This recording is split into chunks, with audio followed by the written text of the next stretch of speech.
Dako tayo doon mismo sa pag-recant nitong si Orly Gutesa. Marami ho kasing nag-aalala kung paano ito makakaapekto doon po sa issue po ng flood control anomaly. Alam mo, ang retraction, no? Retraction ito ni Orly Gutesa. It is looked upon with disfavor by courts. Ibig sabihin, hindi po yan otomatiko na inaprubahan or ikinoconsider kaagad ng korte.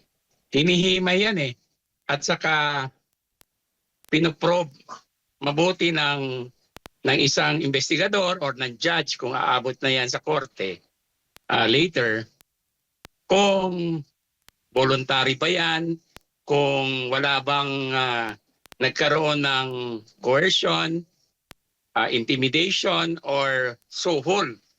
Because in this particular case, very controversial itong retraction ni Orly Gutesa at ng ibang mga dating sundalo. So sa tingin ko, hindi ito magkakaapekto doon sa kaso sa Office of the Ombudsman. Sinabi na rin ng spokesman ng Ombudsman na meron silang pantapat dito. 28 other witnesses are ready. So to me, it's insignificant. At baka si Orly Gutesa pa ang malalagay dito sa alanganin dahil pwede siyang sampahan ng perjury ng Ombudsman aside from other charges like obstruction of justice. Kasi remember, yung kanyang testimonya, ibinigay ito sa Senate Blue Ribbon Committee. So hindi po ito ordinaryong usapin at ordinaryong investigasyon. This was broadcast live and lahat ng Pilipino na nanonood ng panahong yon ay nakita na voluntary at mukhang wala namang pressure or undue influence kay Orly Gutesa para sabihin yung kanyang sinabi tungkol sa mali-malitang kickbacks or yung mali-malitang diniliver nilang pera sa iba't ibang personalidad di umano. Opo. So ibig sabihin, attorney, hindi pa ho patay o hindi pa basura yung kaso laban po kay Martin Romualdez at kay Zaldico na kung saan yung unang nabanggit itong si Orly Gutesa sa pagsisiwalat nga ng mga mali-maletang pera kaugnay nga dito sa flood control. Well, as I have said, at tama rin ang inyong punto dyan, hindi po ito nangangahulugan na ligtas na or makakatulong na mahimbing yung mga respondents. But of course, we always respect due process. No? May justice be served in this particular investigation dahil malaki ito. At if I remember it right, this is one of the biggest, no? If not the biggest in recent history. So lahat tayo ay nag-hope at we are really in bated breath and praying na ito ay aabot sa katotohanan. Kasi more than the retraction, ang atin dito ay gusto natin malaman kung ano talaga ang katotohanan dito. Dahil as we suffer from the floods, may mga personalidad na mukhang relax kasi may mga public funds involved na billion-billion if not trillion na nawala sa ating kabanang bayan. So ito ang ating tinitingnan. The damage has to be repaired and the money allegedly stolen has to be recovered. So hindi po ito ordinaryong issue na basta-basta na lang natin kalimutan o mag-move on. Kahit pa may mga retractions, hindi nangangahulugan na hindi pwedeng i-probe ng ombudsman just in case na they will find probable cause here para kasuhan yung mga personalidad involved. Opo. Sa inyo pong karanasan, attorney, bilang isang abogado nga, madalas ba kailan pinapaboran ng korte ang isang taong binawi niya ang kanyang salaysay at kailan din hindi pinapaboran ng korte ang isang taong nag-recant? Alam mo, kung bibilangin natin sa 10, siguro mga 2 the most is 3 na mga kaso ng retraction na pinagbibigyan ng korte. Karamihan niya nire-reject eh. Kasi one is, ang sabi ko nga, ang prinsipyo, ang doktrina dito sa ating bansa ay ang retraction is look upon with disfavor. Kasi madali kasing ma-retract ng isang tao yung kanyang sinabi, lalo na pag later on ay kino-coach na siya or meron ng mga external factors involved. So, hindi ibig sabihin na basta na lang tatanggapin ng korte yung sinabi ng isang witness later on kasi yung kanyang previous testimony kailangan himayin mabuti at ikumpara at i-analyze kung ang subsequent testimony niya of retraction ay valid. Kasi may mga, of course, may mga incidents na talaga na nangyari from my experience na na-coerce or na-threaten or tinakot yung witness para umatras sa isang malaking kaso. So nangyayari ito at alam ito ng ating husgado, kaya nga ang ating mahal na Korte Suprema at ay nag-lay down ng doktrina or prinsipyo na retraction is looked upon with disfavor by courts. Yan po. Opo. So malinaw na tinatanggap lamang ng korte ang isang recantation o yung pagbawi ng salaysay ng isang testigo kapag hindi po siya tinatakot. Dapat wala pong mga external factors na naka-impluwensya sa kanyang naging desisyon. Yun po, attorney. Dapat satisfied po ang investigador or ang korte na hindi po ito produkto ng isang undue influence, threats, intimidation, or baka nabayaran siya o nasuhulan. Kasi otherwise, it will be a mockery of justice eh. Paano tayo aabot sa katotohanan at magpataw ng hustisya kung ganito lagi? So, ang korte natin is very careful and cautious pagdating sa mga retraction. As a rule, hindi po tinatanggap ang retraction. Opo. Pero sa inyo pong personal na opinion, attorney, ito hong mga nangyari sa kaso ni Orly Gutesa, sa tingin ho ninyo, may pressure po sa kanyang parte? Well, may lumabas na video, di ba? Wherein alleged communication between him and his wife. Klaro po yun. So if we will take that as coming from him and his wife, at yung komunikasyon na yon ay ma-authenticate as valid and coming from the two, then that also proves na walang kinalaman sina Senador Marcoleta at dating Congressman Defensor sa sinasabi ngayon ni Orly Gutesa na siya ay inimpluwensyahan ng dalawa. Sa aking palagay, malabo yung influence angle na sinasabi ni Orly eh.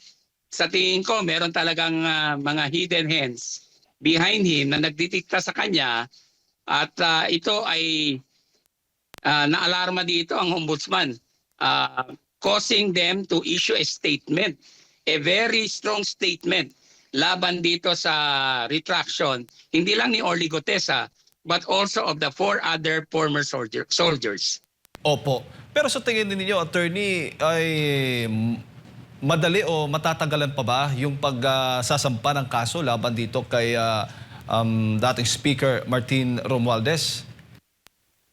Sa tingin ko malapit na kasi halos joint na ang issues with minor details na lang siguro ang tinitingnan ng Office of the Ombudsman kasi nag-file na rin, ang alam natin based sa mga media reports, nag-file na rin ng sagot or answer ang mga respondents dito including former Speaker Martin Romualdez. So sa tingin ko, hindi na ito magtatagal.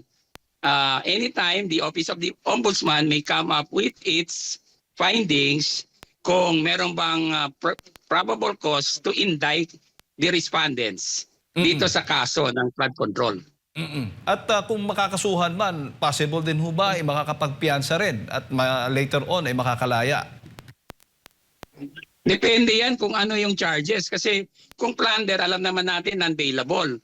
Tapos kung graft and corruption, bailable yan. Depende po kung ano yung rekomendasyon ng Office of the Ombudsman.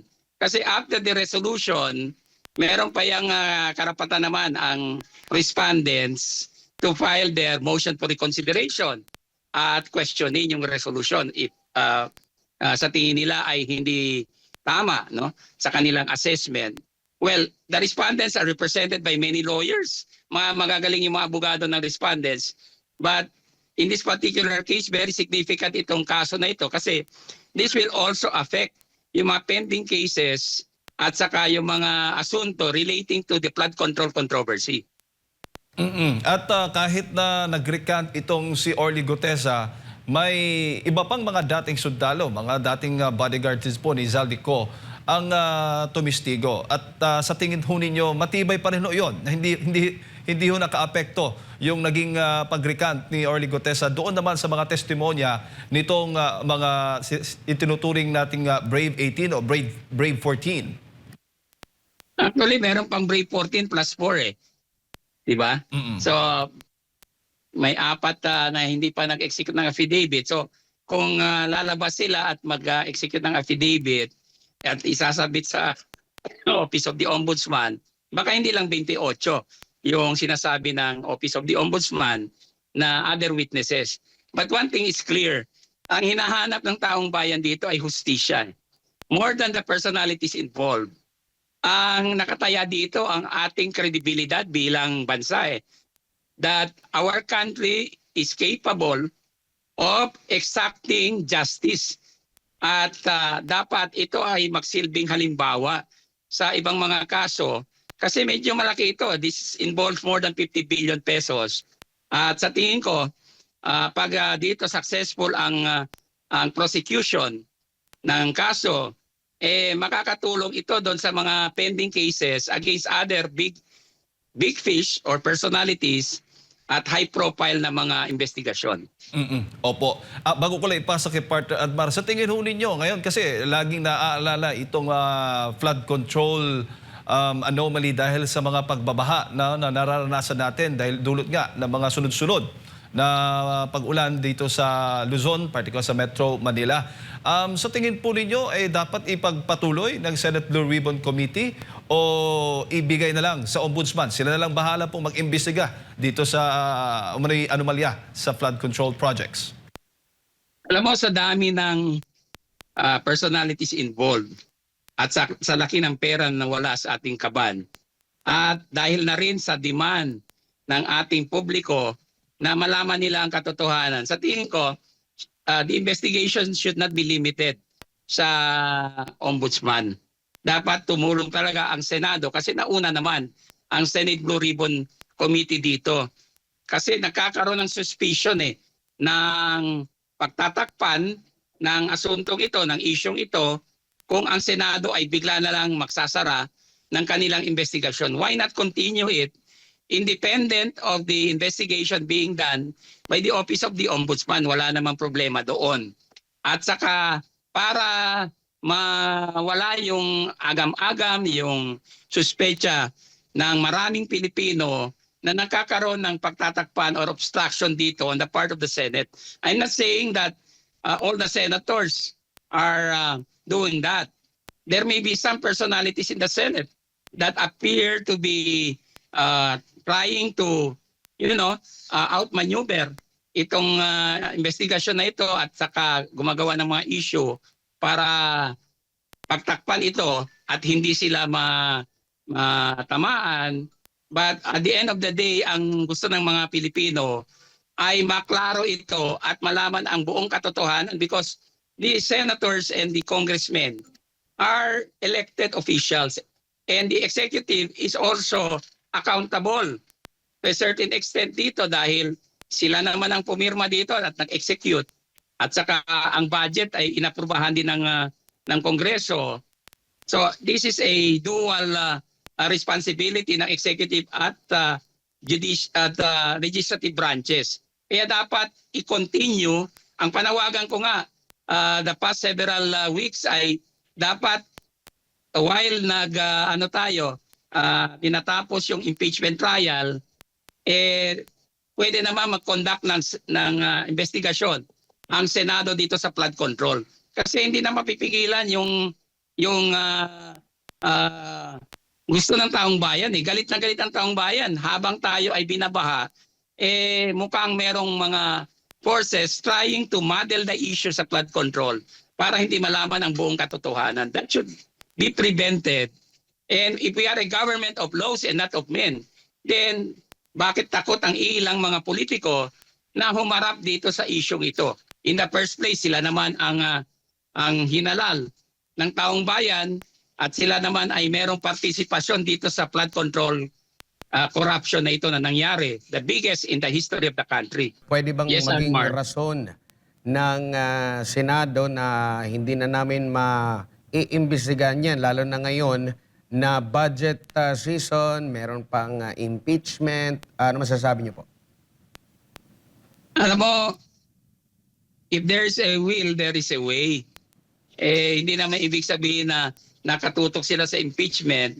By the way, yung impeachment, alam na natin ang kahinatnan nito eh. Wala talagang napatunayan dito. And I am also asking the Senate, calling on the Senate, sitting as an impeachment court, kung pwede dismiss na nila yan. Wala nang saysay ang impeachment na yan. It's a waste of time and public money, no? Taxpayers' money na gumagastos dyan. Tutukan na lang nila ang flood control controversy kasi ito ang gusto ng taong bayan. Sa mga survey, klarong-klaro na ang flood control takes precedence dito sa impeachment kasi hindi naniniwala ang tao. They are not so interested in the impeachment. Pero dito sa flood control, maraming sektor dito na nananawagan sa Senate para i-continue ang kanilang investigasyon at tulungan yung ombudsman para ma-zero in yung mga dapat na managot, lalong-lalo yung mga big fish at masterminds, at ma-recover yung napakalaking halaga, umaabot ng trillions of pesos para magamit sa iba-ibang mga purposes, lalong-lalo na ngayon that we are suffering from an economic crisis. Opo, Attorney, nitong mga nakalipas na linggo, laging pinapaalala ng kalikasan sa taong bayan yung issue ng flood control scam. Now, ngayon pong 2027, sinisabing mayroon ulit budget para sa flood control at nandun pa rin yung agam-agam ng taong bayan sa kung gagamitin ba ito or mapupunta ba talaga sa flood control. Now, ngayon, merong mga at least 3 gaaba na kinikwestiyon dyan po sa Korte Suprema na hanggang ngayon ay patuloy pang dinideliberate ng Korte Suprema. Sa tingin niyo po, napapanahon na para maglabas na rin talaga ng desisyon ang Korte Suprema ukol dito, lalo na't naghihimay po ngayon ang Kongreso sa budget para sa susunod na taon? Well, alam mo, yung mga kaso sa Supreme Court, no, nagkaroon dyan ng mga oral arguments. And in fairness to the Supreme Court, ginawa naman niya ang kanyang tungkulin. But as to the expected date that the decision will be rendered or resolutions dito sa mga pending na mga kaso sa Korte Suprema, hindi natin alam yan because the court has its own time. Pero ang dalangin natin is that mabilis ang pag-resolve nito para makakatulong sa ating paghanap ng hustisya. At dapat wag na muna mag-allocate o mag-appropriate ng pondo para sa flood control. Hindi pa nga natatapos yung unang problema natin kung saan napunta yung more than 1 trillion pesos para sa flood mitigation, magdadagdag na naman, baka manakaw lang yan. So that's the conundrum, that's the problem that we will be facing. Imbis na nagsasolve tayo ng isang malaking problema, dinadagdagan natin ang problemang yan by appropriating additional money, tapos ang implement nila ganon klaseng kalidad ng mga flood control projects. Dapat yan yung proyekto na matagal ang study, scientifically based, at saka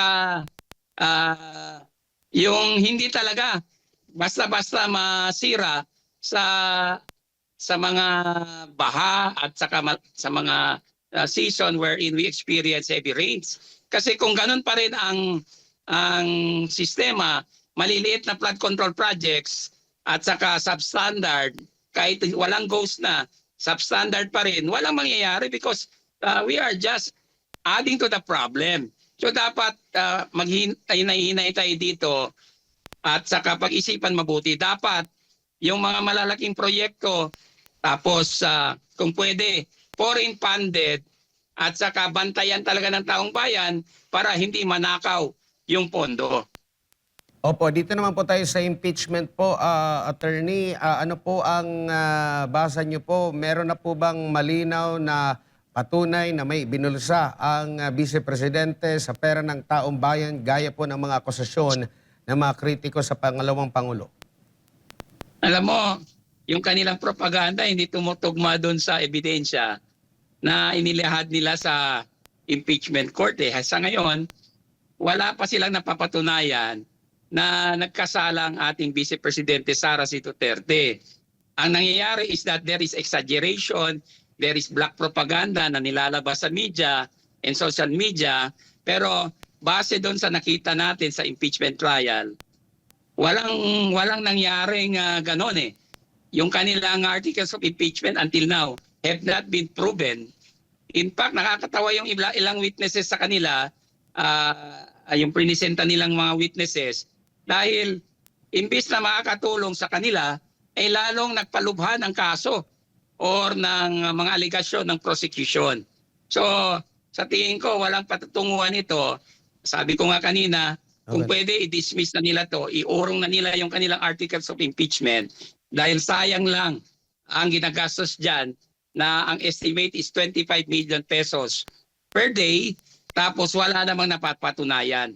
They are trying to zero in on an issue na sa tingin ko ay proper sa COA, no? Ang COA dapat mag-resolve niyan at ng ibang ahensya later on upon the end of the term of the Vice President. Sa ngayon, wala akong nakikitang tsansa whatsoever on the part of the prosecution na ang kanilang ina-advance na articles of impeachment ay aabot doon sa stage wherein magkakaroon ng conviction. It will be an acquittal. Klarong-klaro po yan, not because I support the Vice President, but because objectively, nakita natin ang mga ebidensya na inilahad nila, puro palpak at mahina at lumalabas na wala talaga silang napatunayan sa ngayon.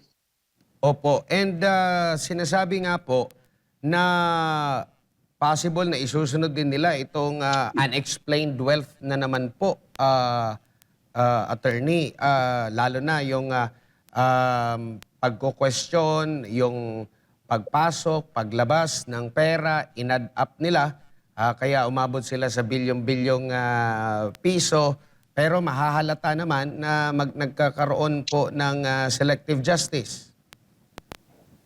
Well, ang allegation kasi, hindi kasi ibig sabihin na synonymous with truth eh.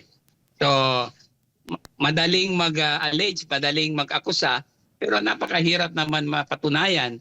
So, yan ang nakikita natin.